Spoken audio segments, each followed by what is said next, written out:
This is Akashvani. I am Valsa Williams with the news at 9.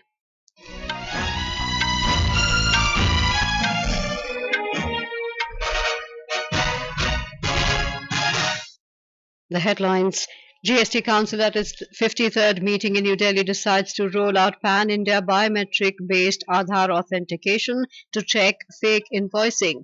Also recommends uniform rate of 12% GST on all milk cans. Government to exempt certain services provided to common man by Indian Railways from GST. India and Bangladesh share vision for the future to enhance connectivity, commerce and collaboration for the prosperity of the two nations. Centre forms 7-member high-level committee of experts to overhaul examination process conducted by NTA. And in Men's T20 Cricket World Cup, second Super 8 clash between India and Bangladesh underway in Antigua.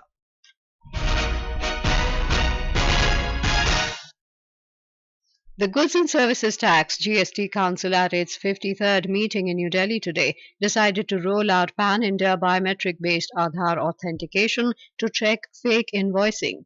Speaking to media after the meeting, Finance Minister Nirmala Sitharaman said this will help the government combat fraudulent input tax credit claims made through fake invoices.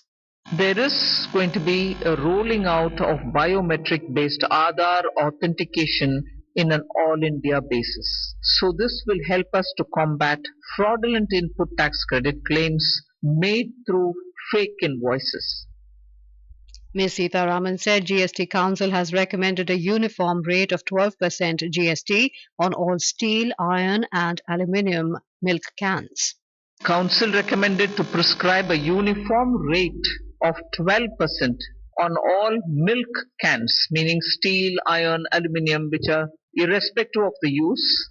Council also recommended to prescribe a uniform GST rate of 12% on all carton boxes and cases of both corrugated and non-corrugated paper or paper board.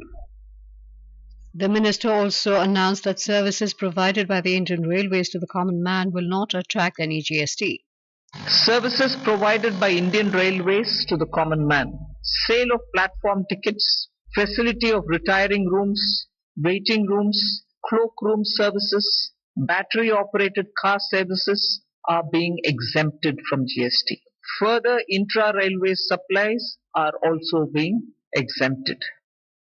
The minister said that to help small taxpayers, the council has recommended extending the time limit to furnish details and returns in the form GSTR4 from 30th April to 30th June. She also informed that the GST Council has recommended waiving interest and penalties for demand notices that have been issued under Section 73 of the GST Act, including cases not involving fraud, suppression or misstatements. Ms. Sitharaman informed that in order to reduce government litigation, the Council has recommended a monetary limit of 20 lakh rupees for GST Appellate Tribunal, 1 crore rupees for High Court and 2 crore rupees for Supreme Court for filing of appeals by the department. She added that the Council has also recommended that the maximum amount of pre-deposit for filing appeal before the appellate authority shall be reduced from 25 crore rupees CGST and 25 crore rupees SGST to 20 crore rupees CGST and 20 crore rupees SGST. The Union Finance Minister today chaired the pre-budget consultations with finance ministers of states and union territories ahead of the Union Budget 2024-25 in the national capital. During the meeting, Ms. Sitharaman said the centre's support to states and union territories through timely tax devolution, finance commission grants and GST compensation arrears is aimed at boosting their growth. She also encouraged them to take advantage of the centre's scheme for special assistance to states for capital investment. India and Bangladesh today shared a vision for the future to enhance connectivity, commerce and collaboration for the prosperity of both nations. The vision documents were exchanged between Prime Minister Narendra Modi and his Bangladeshi counterpart Sheikh Hasina following bilateral talks by the two leaders in New Delhi today. Briefing the media this evening, Indian Foreign Secretary Vinay Mohan Kwatra said both nations signed documents on digital partnership. A green partnership document for a sustainable future was also signed. India and Bangladesh seeks to realize our respective national development visions of Viksit Bharat 2047 and Smart Bangladesh vision of 2041. The two leaders also agreed to intensify engagement on counter-terrorism, counter-radicalization, bilateral defense cooperation, and to this end support plans for both modernization of Bangladesh armed forces and defense industrial cooperation between the two countries. Earlier in the day, India and Bangladesh exchanged agreements and renewed multiple memoranda of understanding MOUs in different fields, including digital and green partnerships, maritime cooperation, blue economy, health and medicine, and railway connectivity. In a press statement, Prime Minister Modi said India will start e-medical visa facility for the people of Bangladesh for medical treatment.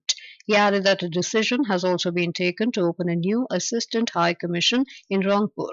Prime Minister Modi mentioned that both sides are ready to initiate talks on Comprehensive Economic Partnership Agreement (CEPA) to take their economic ties to new heights.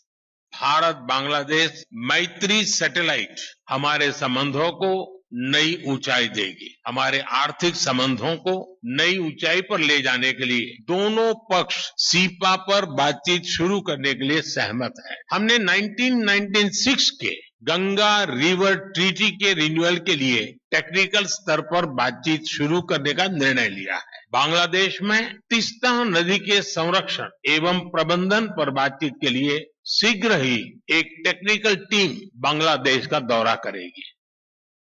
In her press statement, the Bangladeshi Prime Minister described India as a trusted friend and regional partner. She also invited Prime Minister Modi to visit Bangladesh to further strengthen the friendly relations between the two countries.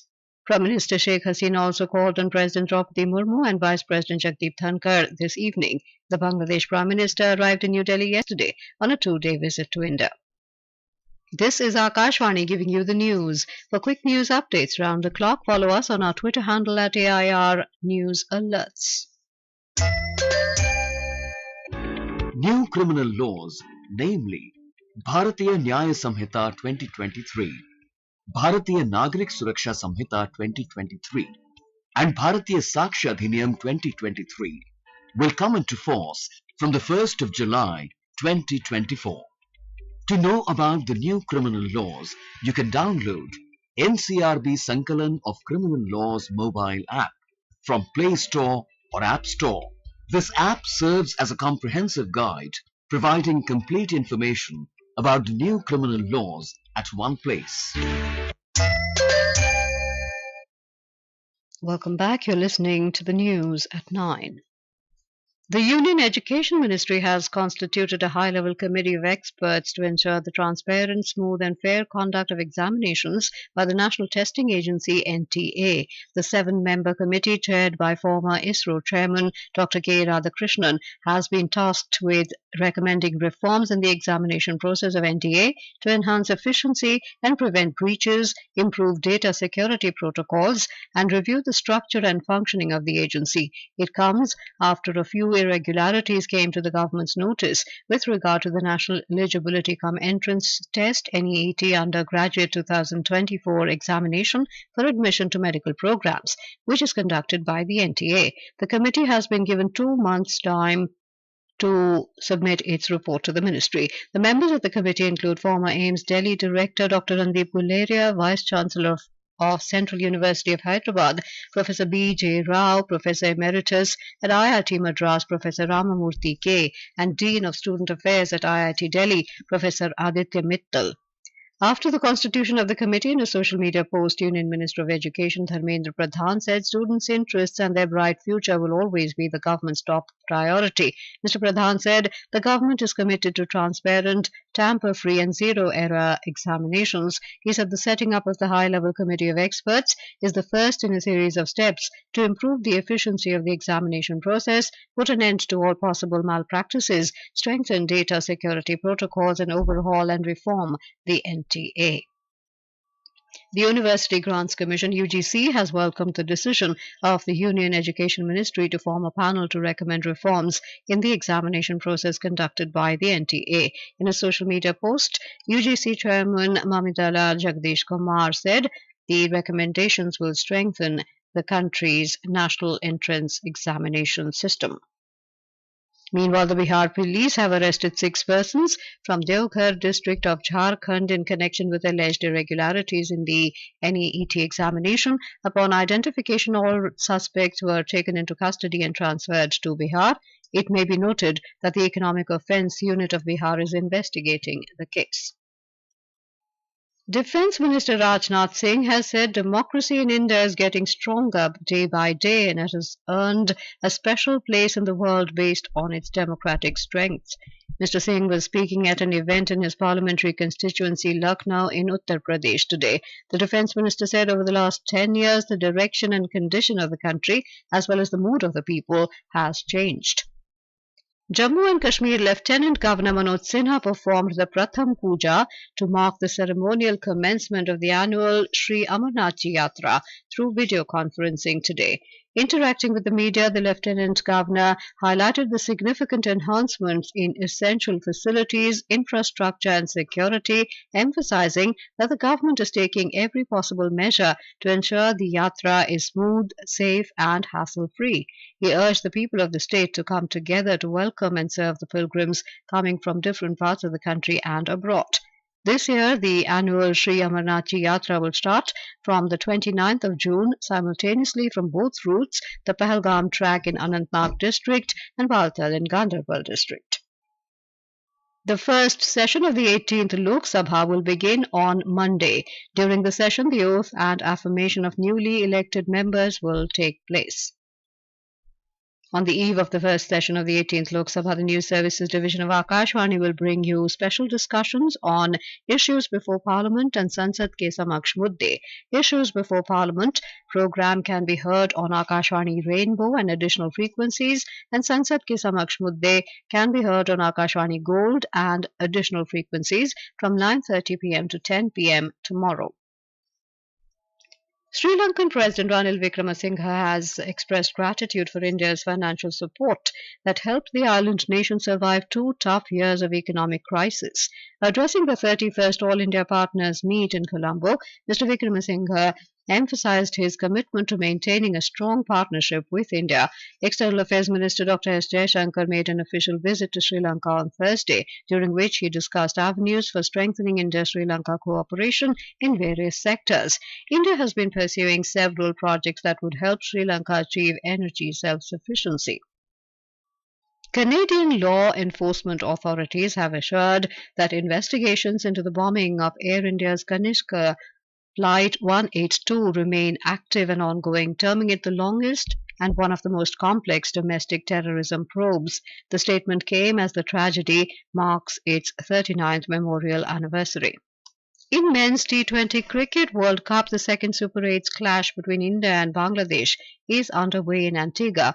Put into bat, India were 144 for 4 in 15.4 overs when reports last came in. Earlier, Bangladesh won the toss and chose to field. In their first Super 8 clash, the men in blue defeated Afghanistan by 47 runs in Barbados. Bangladesh, on the other hand, suffered a 28-run defeat through DLS method against the formidable Australians. The Indian Meteorological Department IMD has predicted heavy to very heavy rainfall over Kerala, Karnataka and Goa during the next 4 days. The IMD added that light to moderate rainfall with thunderstorm and lightning will occur over Gujarat, Maharashtra, Lakshadweep, Andhra Pradesh, Telangana, Tamil Nadu and Puducherry during the next 4 days. The IMD added that heat wave conditions are likely over parts of West Uttar Pradesh until the 24th of this month. Talking to Akashvani, Shoma Sen, senior scientist at IMD, said after reprieve from the heat wave during the last few days, temperature will gradually start rising once again in Delhi and adjoining areas after 2 days. And now, before we end the bulletin, the headlines once again. GST Council at its 53rd meeting in New Delhi decides to roll out PanIndia biometric-based Aadhaar authentication to check fake invoicing. Also recommends uniform rate of 12% GST on all milk cans. Government to exempt certain services provided to common man by Indian Railways from GST. India and Bangladesh share vision for the future to enhance connectivity, commerce and collaboration for the prosperity of the two nations. Centre forms 7-member high-level committee of experts to overhaul examination process conducted by NTA. And in men's T20 Cricket World Cup, second Super 8 clash between India and Bangladesh underway in Antigua. That is all in the news at 9. Good night.